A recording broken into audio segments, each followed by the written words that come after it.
The following program was provided by an independent producer solely responsible for its content. The opinions expressed do not necessarily represent the views of this station, its staff, board of directors, or underwriters. This Social Security measure gives at least some protection for anybody to hand this out. We're asking for a chance to have the people who will receive the benefit to earn their way.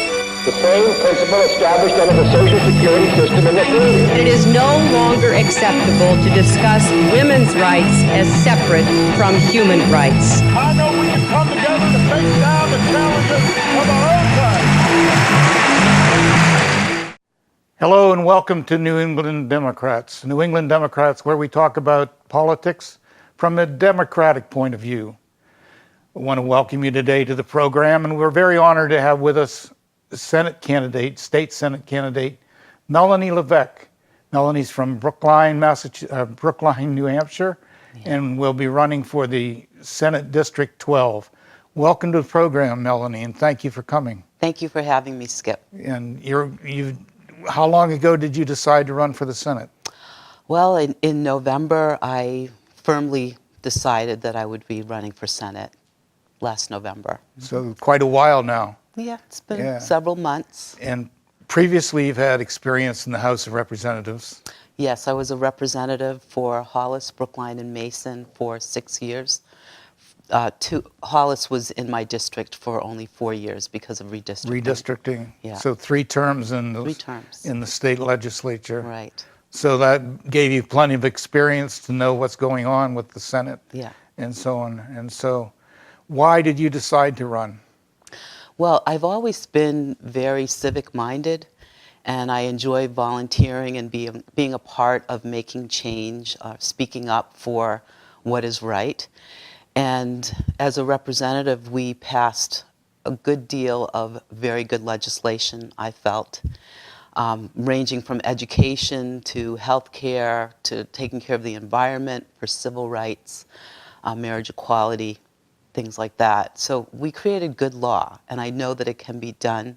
I'm not seeing it being done right now, and I think that we need people who will work for the people, regardless of what party they're in, but we need to work for everyone. Well, the Democrats being in the minority changes the thing as far as the goals and so on of the legislature, for sure. And some of those things you listed, we haven't made much progress in since you left the House of Representatives. And so would you say that some of those are your goals too when you hopefully elected to the Senate? Yes, absolutely. Absolutely. Education, for example, the bills that are being proposed for vouchers for public, that will draw away from public education. Those are going to be detrimental to our public schools. So if they get passed, then I'll be working to overturn those bills. As will everyone else. Yes, together. The idea of vouchers and giving public money right out of our treasury to private schools, particularly religious schools, is just ridiculous in my opinion and in the opinion of many. I don't understand how privatization all of a sudden became such a high priority for the Republican Party, but there it is, and it's not only in New Hampshire, it's around the country. And I think it's absolutely ridiculous, certainly unfair, possibly unconstitutional, and I think it's going to be tested if indeed it passes and gets signed into law. Yes, I'm sure it will be. So that public education is one of your priorities then? It's critical. As I heard recently, the greatest deterrent to inequality, income inequality, is education. So regardless of what zip code you live in, every child deserves a quality education. Would you agree that public education is a foundation of democracy? I would agree. That's the way I feel about it, and I think it's essential. Yeah. Has been for decades and decades, and the undermining of public education, this trend toward privatization is a very dangerous one in my view. Right. And I feel that what people need to understand is that public schools are tasked with educating every child, whether they're an AP student or a special needs child. Right. And I think we do a very good job of that with a bevy of resources. And this bill is going to take away hundreds of thousands of dollars. For Nashua, $400,000 in aid, which is badly needed. Yes. In addition, the bill supports homeschooling children as well as private schools. And I just want to be very clear that I support education in all forms. I think if you want to put your child through private school or a religious school, then you should do that. If you want to homeschool, then you should do that. But it should not draw away from those limited funds that we have for public school. Oh, I agree. Their motto seems to be choice in education. And I think it's hard to deal with the idea of using public money for that choice. Right. The choice, no one can argue with the choice. People have been Exactly. putting their kids in private schools, parochial schools, for generations and generations. But to use public money is quite a different thing. Right. And also the public schools are tasked with educating the children that are homeschooled or go to private school. So their resources will still be used if someone wants to take a class, participate in sports. So we are there for every child. Yes. Yeah. They still use resources of public schools Yeah, indirectly. they do, and rightly And so. sometimes directly. Yeah. In regard to the private school situation, I think a lot of people are unsure or unclear on how this situation would work. For me, a lot of the difficulty I have is that some of the legislators who stand to benefit directly from this situation, that is to say, public money going from the state's accounts, the state treasury directly into their checking account, Yeah. to me, that's immoral. And that should not have happened. That should have been recused at the very least. And I think ethically it's just obnoxious. Well, we still have to wait and see what happens with the Finance Committee, right? And, Right. It's and the in governor. finance right now, so we'll see what happens. Yeah. Yeah. So education is one. Some of your other goals then? Well, healthcare is very important to me. Affordable, accessible healthcare. I'm so glad that you worked on passing Medicaid expansion, and the Senate passed it as well. So that's great. And when I was a representative, we passed the original Medicaid expansion with the guidance of Senator Peggy Gilmore. So it's something Who that represented District 12 previously. Right. And she was a great senator. But the Medicaid expansion piece is so critical for families who are not making enough income to pay for health care. And many of those are working multiple jobs and they don't have health care, but also to fight the opioid crisis. Medicaid expansion is absolutely critical to the health of the state. And I believe health care is a right. I really do. Not a privilege. Yeah. Not an option, but a right, fundamental right for everyone. And it costs us less money in the end to have everybody covered so that preventative care can take over, and so it doesn't get to the point where it's devastating illness every time they go to the emergency room. So Yeah. It's like any good investment. It you is. invest up front for the results that you want and the savings. very in good the way to end. put it. Yeah. Yeah. Yeah. Yes. Education, the same thing. Yeah. When we passed Medicaid expansion in the House, it was a very satisfying Yeah. vote. Good. We have had some wins as a minority and hope to change things a little bit come November. Well, I appreciate your work that you're doing. Well, thank you I'm very sure much. it's not easy, but Yes. you're there for us. So what else would you like to do in the Senate? Well, Any particular committees or goals for legislation? I'm pretty open to the committees. I've been on election law. I've been on science and technology. So I would like to utilize those skills. One of the things that is important to me is that we actually take care of redistricting. And I know that's 4 years away, But that's one of my goals, is to work on redistricting and have an independent group review the redistricting and design those lines. Very good point. Yes, redistricting will be after the 2020 census, of course, Right. and so the next two elections are going to be very, very important. And redrawing lines to advantage one party or the other is just ridiculous. Yeah. And that has to stop. It's going on all over the country, and including New Hampshire, as we know. But those lines should be drawn by an independent, nonpartisan Right. agency of some kind. I don't know how that can be arranged state by state, but it needs to happen for sure. I agree. And I also, another issue, it's not really an issue, but just a position that I have, is that we need to get back to talking to each other. We need to work together, Republicans and Democrats, to make the best law. And I've always been one that has advocated bipartisanship on the bills that I've passed, as well as in our communities. When we work with our constituents, it should not matter if you're a Republican or a Democrat. They're all our constituents, and we work for all of them. Bipartisanship has sort of gone by the wayside recently, and I think some of that has to do with the acrimony and ridiculous actions coming from Washington, D.C.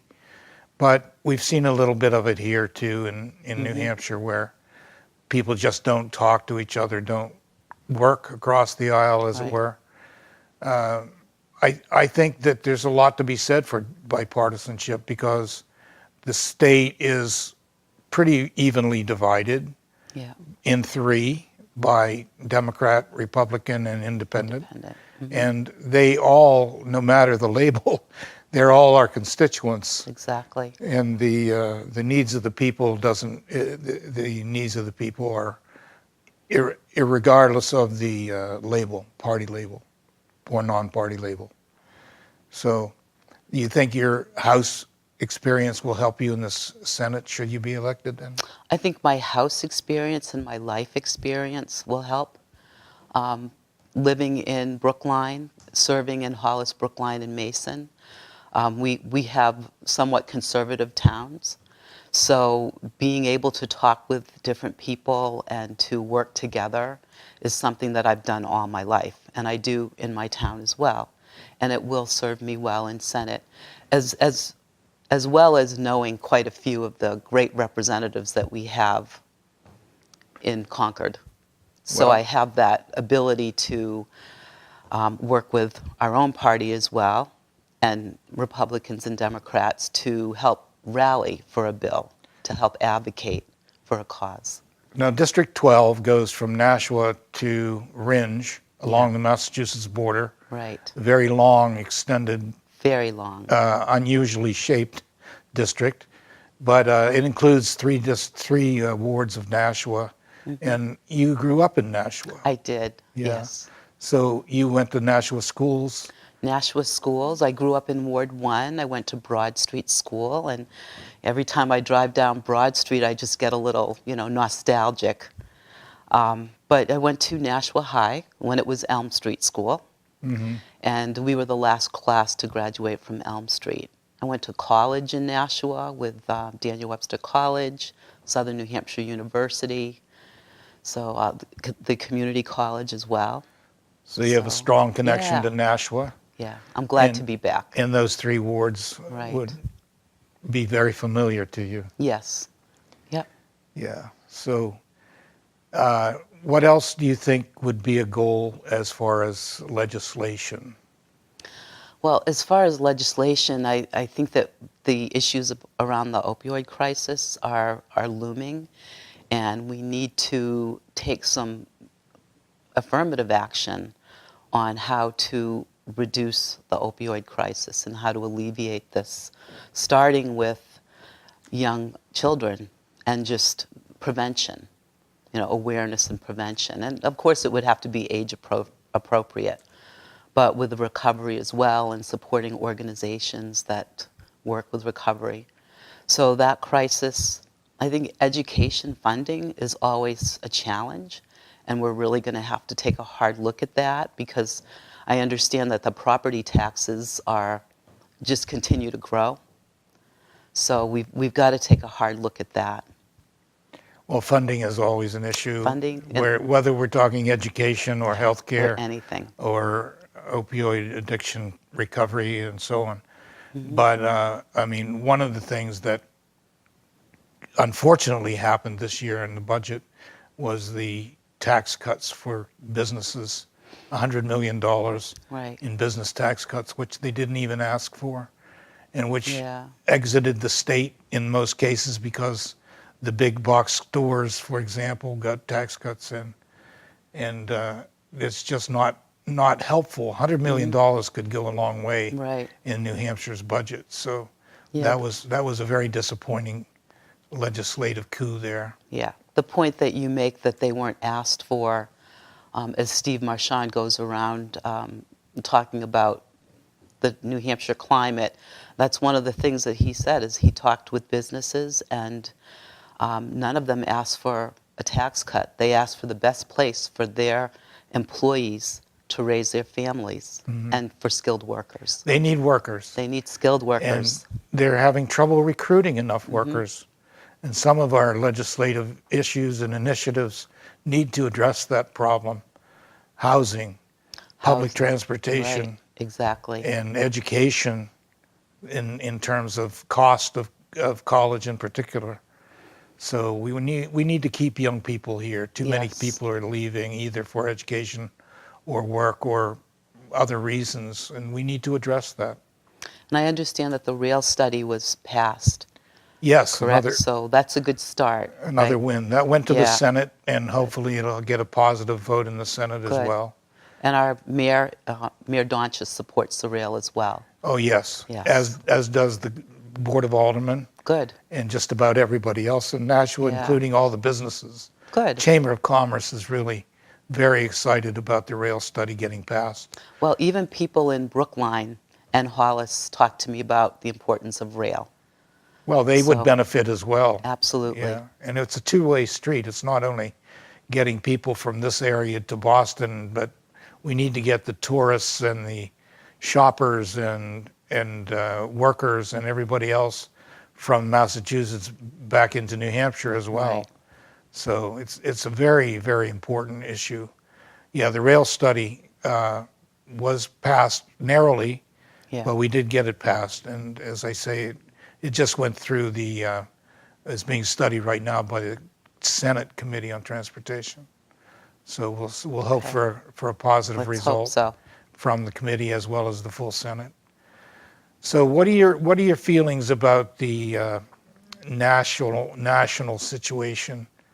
As we talked about bipartisanship and so on and so forth, the issues around immigration and the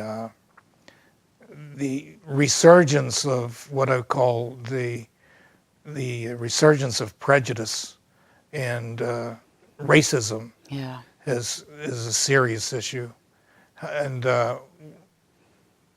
what I don't think that we can do anything directly with the situation with the president and his administration at this point from here in these seats, but it's certainly something that we need to address in terms of bipartisanship and working with the other party here as a local situation. Well, I think on the national level, first of all, we have great representation with Jean Shaheen, Senator Shaheen, and Senator Hassan, and Congresswoman Carol Shea Porter, and my Congresswoman Annie Custer. So we're very fortunate to have them. We are in the minority, so there's not a lot that we can do, but we continue to advocate for our causes and support our legislators in Washington. Something has got to be done. We can't continue to do nothing, but we do need people that will work together to get things done. I've heard the mantra since 2010, people running and saying, we're not going to let them do this. We're going to stop this action. We're going to prevent this. We need to be working for something, not just stopping, but working together and creating good law. So we need to do that at every level.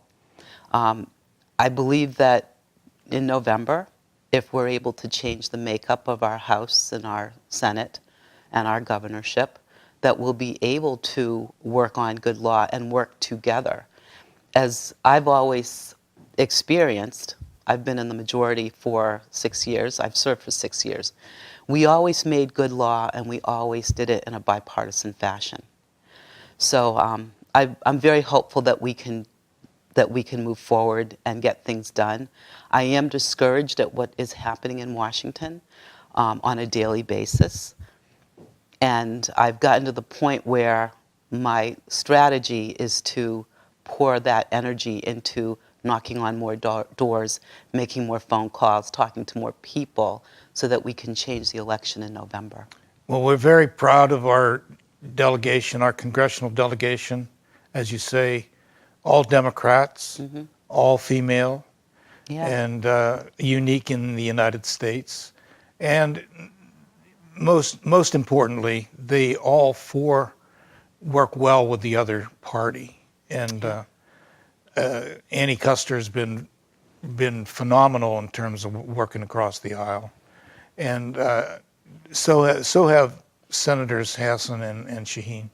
I noticed on CNN that Senator Shaheen was interviewing Pompeo there the other day in the committee. Yes. As he's trying to become Secretary of State. So they've had a huge influence in Nashua. I mean, in Washington. Yeah. And hopefully they can remain. We'll keep our congressional delegation Democratic, and hopefully they will be able to work bipartisan manner with the other side. Right. No matter what happens at the White House. Yeah, there's a lot of exodus going on right now in Washington. So hopefully we'll get a new group of Congress people and senators who will want to work together to solve problems. So Paul Ryan was a surprise when he announced he Yes. was retiring. I think he was the 47th Republican congressman to bow out this round, and that's a very interesting trend. So I think there is a good chance we can take the House and have a check on the president, Yeah, which is sorely needed, as we all know. absolutely.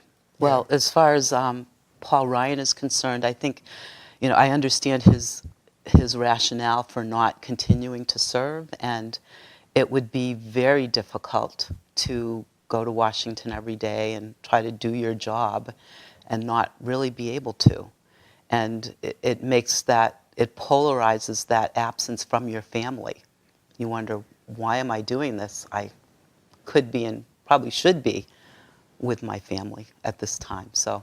Yes, and I don't think anybody needs to feel sorry for Paul Ryan. He's going to make millions on the That's true. private sector, so Yes. he'll be fine. But Yes. the leadership of the House of Representatives is going to be quite another matter, and that's going to be a very interesting fight to see how their leadership shakes out in the Republican Party, as well as in the Democratic Party. Yes. Yeah. It's a very interesting time, very interesting change, and change is going to be very important, and hopefully very effective in, as I said, making a check on the president. Yeah. So, We definitely need to do that.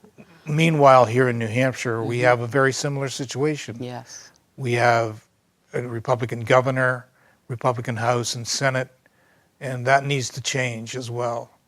And hopefully you'll be a part of that. Well, that's the goal. I'm going to work very hard to make that happen. Well, we're going to work right alongside with you. Thank you. And here in Nashua, as well as around the state. And as a state representative, I feel a very strong responsibility for good law and serving our constituents well. And I don't think they've had the benefit of good representation from the other side. I mean, that's just a fact. Yeah. If you look at the voting record, it's just a fact. Right. I can't speak for everyone. I know that my rep is, I've never had an opportunity to meet my rep, or many people that are my constituents don't know who they are. My feeling is that if someone's representing you, they should be visible to you. I used to go to Brookline and Hollis and just sit in town hall and be there for people who would come in and talk with me. And that's how I met quite a few people. So you just have to make yourself accessible. Yes. Give people an opportunity to know you.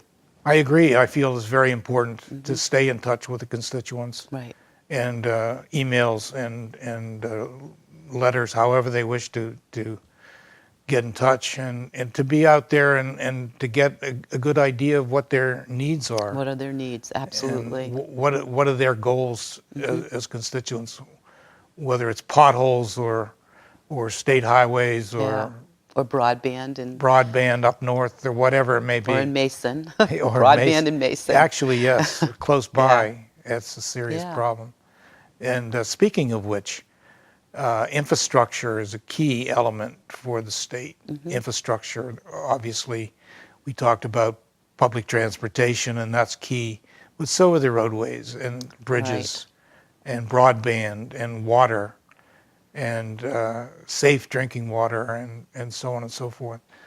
And we in the legislature have a tremendous responsibility for providing the laws and the essence of the transportation infrastructure. The 10-year transportation plan, I thought, was a very good one, and especially including both bus and rail as a part of the plan, and intermodal transportation, very key. And that will affect Brookline. I mean, people from Brookline can even come to Nashua and ride the public transportation into Massachusetts as needed. Yeah, absolutely. Stay off Route 3. Yes. Yeah, infrastructure is critical to our residents who live here, to our businesses, to freight companies, or even Walmart as they try to travel, bring in their goods and services. Everyone. So yeah. everyone. So business it is and critical. industry, as I said, supported rail, and of course, good roads are very important as well. Well, thank you very much, Melanie, and we're going to take a little break. Okay. We'll come back and talk more about infrastructure and all things democratic legislation and so on and so forth. And I appreciate your coming over to join us on the program. It's very nice to talk with you. Oh, it's my pleasure, Skip, really. Thank you very much, and we will be right back after a quick break. Thank you. Welcome back to New England Democrats. I'm Representative Skip Cleaver, and we have with us today Melanie Levesque, who is a Senate candidate for Senate District 12. Melanie's from Brookline, New Hampshire, and has joined us today to talk about her candidacy and all things Democratic. So welcome again, Melanie, and thanks for coming. Nice to have you with us. Great to be here. And we were talking about infrastructure and maybe a few more of your thoughts on infrastructure would be in order. Well, having a robust infrastructure is critical to our communities, to our businesses. And, I believe that similar to education, you have to invest in it if you want to have a good infrastructure. So we need to make that investment in our roads and our bridges and our rail. I've been in the House when we've tried to raise the gas tax, and that was our income stream for taking care of our roads and bridges. And even a couple pennies, we could not raise it. But it's something that really, again, is critical to our communities, and I believe that we need to make that investment. There are also government dollars that come into play as well, and we need to be able to take advantage of those. Right. Well, funding is an issue, with the limited income. Right. And the word about the 10-year transportation plan was this is from the committee, that it was fiscally restrained, financially restrained, and that means that there's not enough money to carry out the plan. So we have to think seriously about funding, and again, I go back to tax cuts for $100 million where we could have used that for education and infrastructure and so on, but we don't have it. So we're going to have to think about other things. The thought has come up several times about legalizing cannabis and having that as an income stream. That's pretty controversial, Yeah. but eventually it will probably happen, just as has happened in our neighboring states. And I think that's the next jump in income as far as the state is concerned. And I think it would be very, very helpful. Well, if you're looking for my opinion on that, my personal opinion may be different than how I vote on this, to be honest with you, because it is controversial and because, I'm listening to people on both sides of this argument. Also waiting to see more about what's happening with other states that have passed it, like Colorado, Massachusetts. Let's see how they fare. My personal feeling is it's very much like alcohol and should be treated as such. But again, this is a question that I'm asking people as I travel through the towns and talk with them. I want to understand what their view is on legalizing marijuana. I did vote for medicinal marijuana. I think that is critical. So I'm glad that was passed. And we'll just have to see on this next step. One thing that concerned me was the edibles, and managing Children. that. And Yeah. children. I know when I was younger, I was eating my mother's stop smoking candy like it was candy, and it was not candy. And it had an ill effect on me. So that's the piece I'm a little bit concerned about. Yeah, that would be a concern. I talk to people all the time about it, and the general view is that it should be legalized. At least the majority view, I think, is for legalization. And I have mixed feelings about it, but on the other hand, I do think it's good income stream, and Well, the that's demand true. is there. To deny the demand is just ridiculous. It's like the old prohibition days. Right. The demand Yes. was there too, and it made Right. a lot of criminals rich, and it continued to make criminals rich until they made it legal again. The same is true with cannabis. Marijuana is going to be in demand, and as long as it is in demand and is illegal, the bad guys are going to get the money. Right. And the money's going to disappear down a black hole, and nobody's going to take advantage of it, certainly not the state. So legalization is key in several ways, as well as the quality issues about what you're getting Yeah, and that's how what the strength is, and so on. So I just think there's a good argument for legalizing. In fact, I propose that we legalize and sell it through the state liquor stores, store, yeah. because the distribution is already there. The retail apparatus is there. The employees are there. It would be just a very, very easy transition. No, it's a good point. Yeah. So we'll look for that in the near Oh, future. We'll look for that. Okay. So do you have any events planned? Is there anything that people would be going to, or any appearances upcoming? Well, right now I'm doing house parties, and I've done about 6 house parties already. I have 4 more coming up. But I think after we file in June, there'll be more events that we'll be planning and attending. If there's anything going on in the communities, I'd love to be there. So don't be surprised if you see my face pop up here and there. So house parties primarily right now? Right now, yes. Yeah. Yep. Have you considered any town halls or larger groups? Probably do town halls once we announce in June, or once we file in June. Filing is the 2nd and 3rd week in June, I believe. Yes. So Yeah. we'll all be It'll be official happening in candidates June. by That's that time. Off and running, yes. Off and running. Yeah, and I'll be looking forward to doing town halls and meeting as many people as I can. But of course, for the Senate, you really need to get out there early. Can't possibly That's- wait till filing period. That's why I started in November. I know. So, yeah.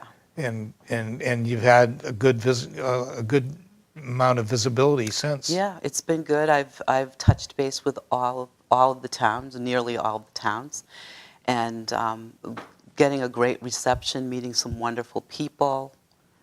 With the Senate, you have a lot of territory to cover as well. Sure do. So logistically and from an informational standpoint, it becomes cumbersome, I think, to cover such a large area.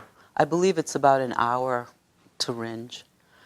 And I did go there one Sunday. I went to church in Ringe, and I met the most wonderful people.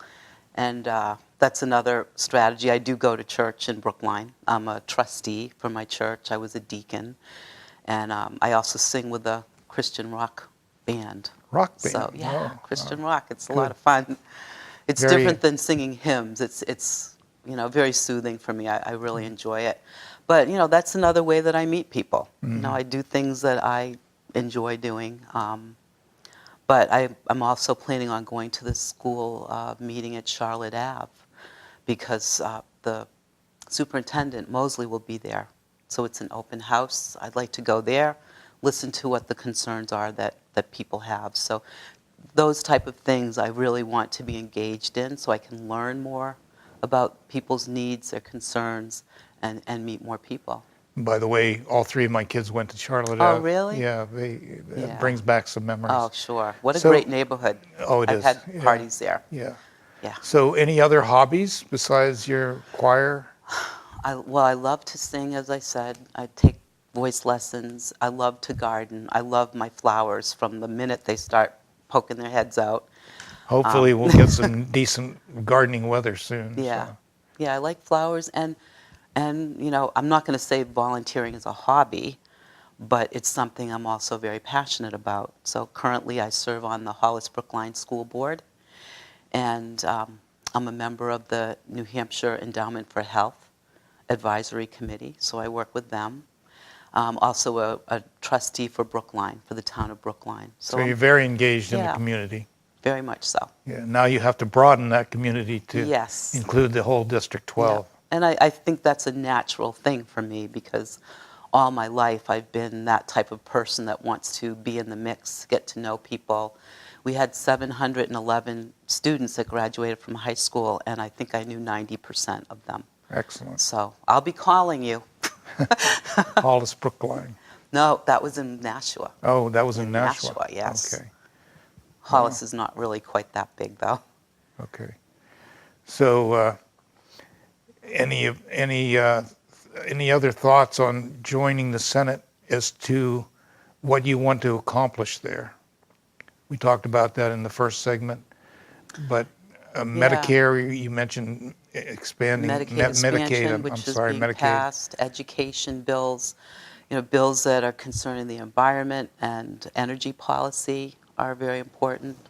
I worked on the pipeline when the Kinder Morgan pipeline was coming through, and I know it may be different for the folks in Nashua, but for the people in the towns, the pipeline was coming through their towns, and not for their use, but for use, I believe, in Massachusetts. Yes. So, it was the most wonderful thing as the towns banded together to stand up against Kinder Morgan and push back on them, and they didn't end up building that pipeline. Yeah, that was quite a campaign. I It remember seeing the was. signs. Yeah, part of my role that I played, I worked with a group called New Hampshire Plan, which had representatives from about 17 towns. And we set up meetings with Senator Shaheen and Congresswoman Custer, and our governor, Governor Hassan. So I facilitated those meetings so that we from New Hampshire Plan could plead our case and how we felt that this wasn't a necessary thing for our towns. And again, I will say the most beautiful thing that came out of that was that the people came together. Didn't matter, Republicans or Democrats, this is about people. And we fought it and we won. It doesn't mean that they're not coming back. I mean, we have other pipelines that are being proposed. We have the Northern Pass issues. So there will be other issues, and I want to be there to help support. Power infrastructure is a part of modern society. I mean, it's just where we are and how to get the power to where it's needed. Yeah. Not in my backyard is a common theme about power and power transmission. But hopefully green energy is going to be a part of the mix in the near Yes. future, Yeah. additional green energy, whether it's wind or solar or any combination. Yeah, Hopefully we can get to overcome this fossil fuel dependence, Yeah. especially in New Hampshire. We have, Right. We need more focus on renewables. And people want to be more independent with their energy. Many of us have wood stoves, or pellet stoves. We have a pellet stove, we have a Mitsubishi air conditioner. So these are different types of energy producing devices. And I think that we need to have more options. yes, alternative energy. Renewable options. Yeah, and of course, that there's two issues with that. One is the environment. The other is the tremendous cost of energy in New Hampshire. It's a big Yes. disadvantage having such expensive power, and it's affected businesses and so on and so forth. So if we can address that from a local standpoint, because green energy is local energy for the Right. most part, and it just makes sense to lower our electric bills by producing energy right here, either by wind or solar or any combination Right. thereof. So I think we're going to Absolutely. see more of that, and Yep. I think people are demanding that, including Absolutely. businesses, as part of the need for keeping businesses here or attracting businesses in the future. So hopefully you can initiate some legislation in that regard when I'd you love get to there. work on that.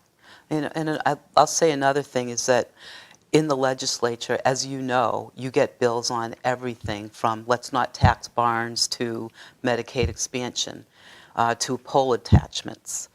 And these bills are really important to someone, maybe not to everyone. They wouldn't be filed if they weren't important to Right, someone. exactly. Although some are very difficult to see how it would be important to anyone. But there are some bills that are based on ideology as well, and that Right. are really benefiting a few and hurting many others. And I feel that I have the good sense, the ability to listen to both sides, to talk to other people, other resources, and to make the decision based on the values that I have and the input that my constituents have.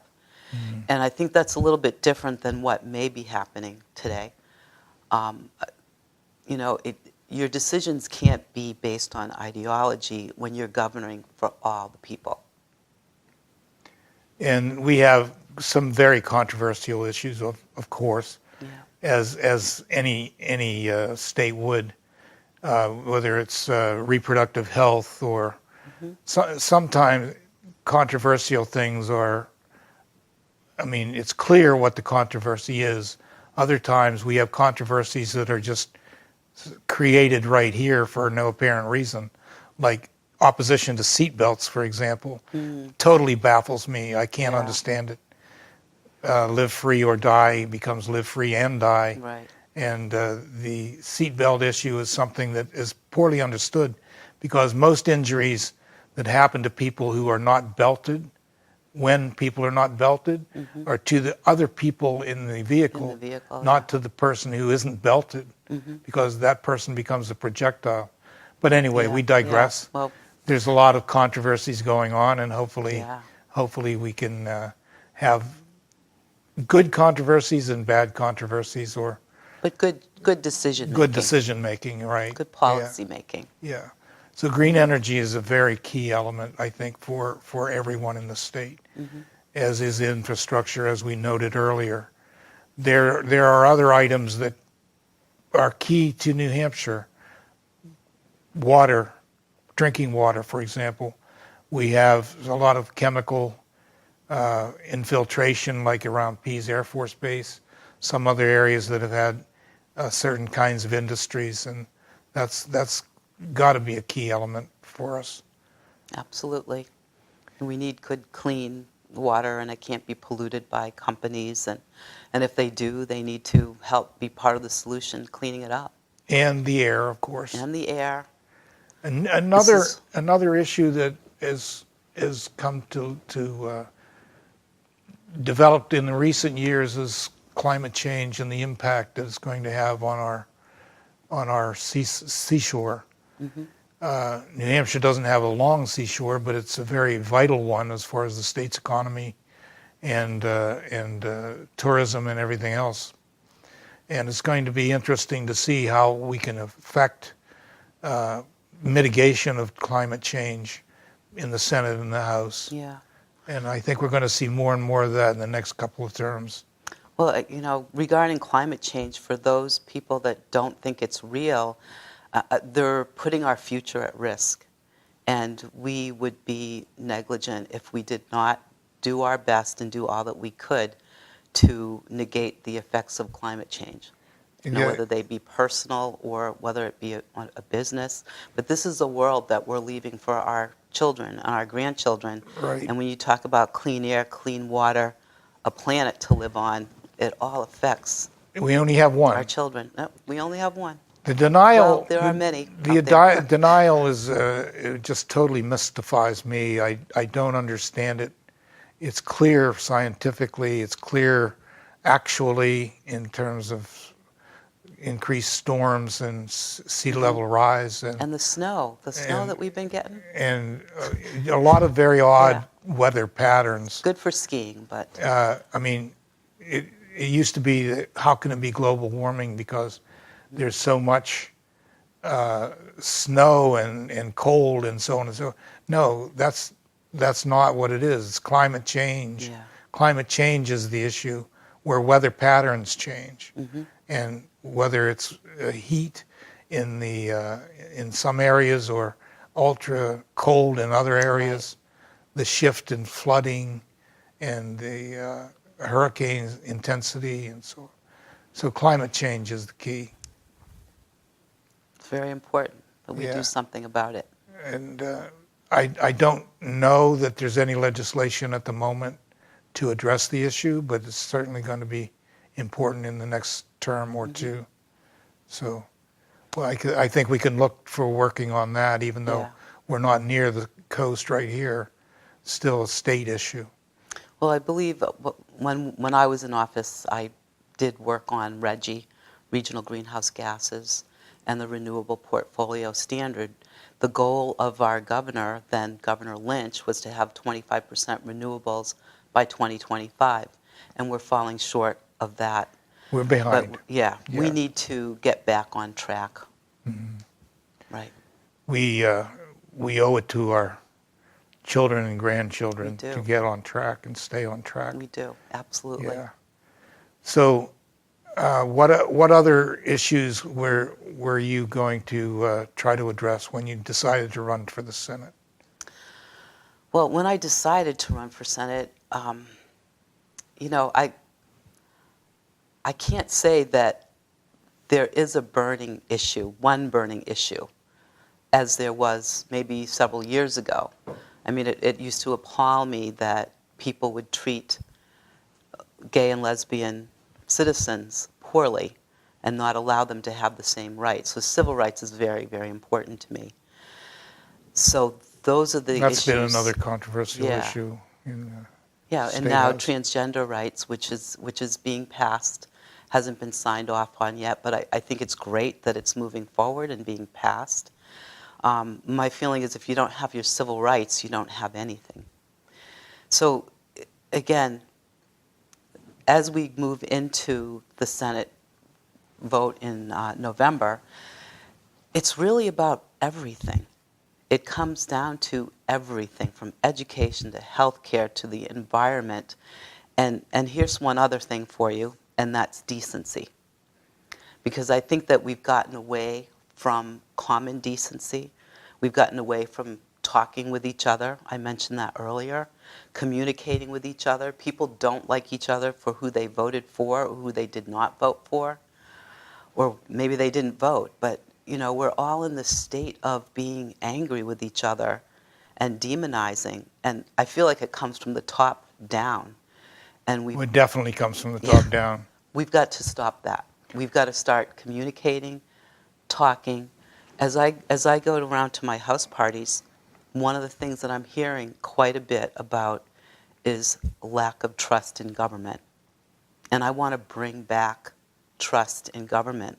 I want to bring back that communication and that decency. And to that end, when we vote, I would appeal to people, when you vote, don't look at R's and D's. Look at somebody's record. Look at somebody's values. What have they done and what will they do? That's what we need to look at when we go to the polls. Very good point. Yeah, I think we'll have a totally different outcome if we really look at who we're voting for. It's a very interesting time in terms of values, and you say decency or respect. I would also say Yep. just general respect. When we have the President of the United States trying to destroy the credibility of the FBI or the CIA and some of our fundamental institutions, I think that's criminal. And he does it constantly with the help of some of the cable news channels, and I think that combined with the social media issues has brought about this hatred and this decline in inter communication between people. They have their own tribes, their own echo chambers, their own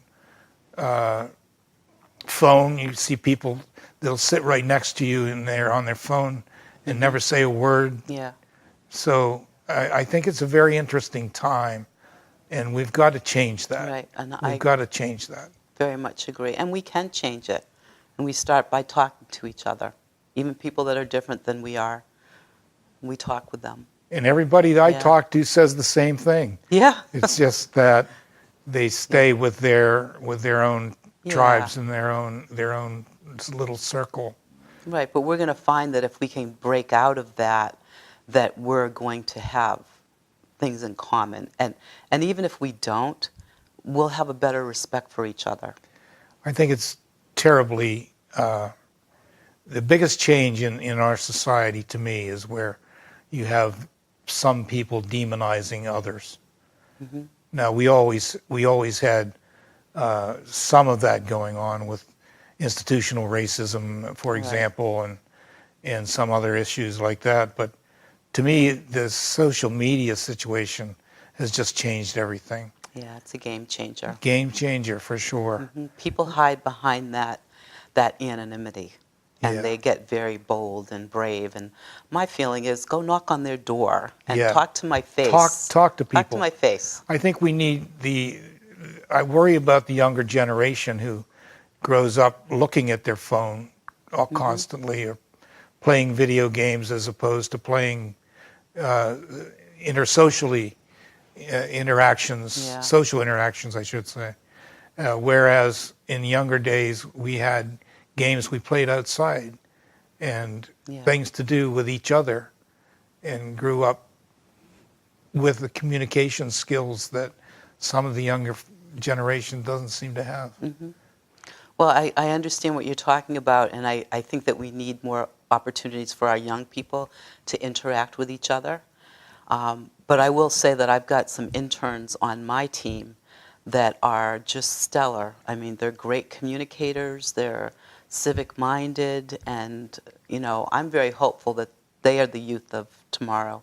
Well, I think there's this recent thing with guns Yeah, it was and the young people getting from involved. Parkland, Florida, yeah. Yes, it's good to see, and hopefully that involvement will stay and spread and connect with other issues as well, and hopefully our young people will get back to where we have a stronger society rather than weakening generation Yeah. by generation. Yeah, I agree. I feel they've sparked movement in young people and in all of us. And they're culminating that with register to vote. Let's They're hope. culminating with action. Let's hope. So, Well, it's very nice yeah. of you to come by and have a discussion on our program. I really My pleasure. enjoyed Thank you it. for Thank you having very me. much. Melanie Levesque, Senate District 12 candidate, thank you very much. You're welcome. Thank you, Skip. Bye. This Social Security measure gives at least some protection For anybody to hand this out, we're asking for a chance to have the people who will receive the benefit to earn their way. The same principle established under the Social Security system in this nation. It is no longer acceptable to discuss women's rights as separate from human rights. I know we can come together to face down the challenges of our own time. The preceding program was provided by an independent producer solely responsible for its content.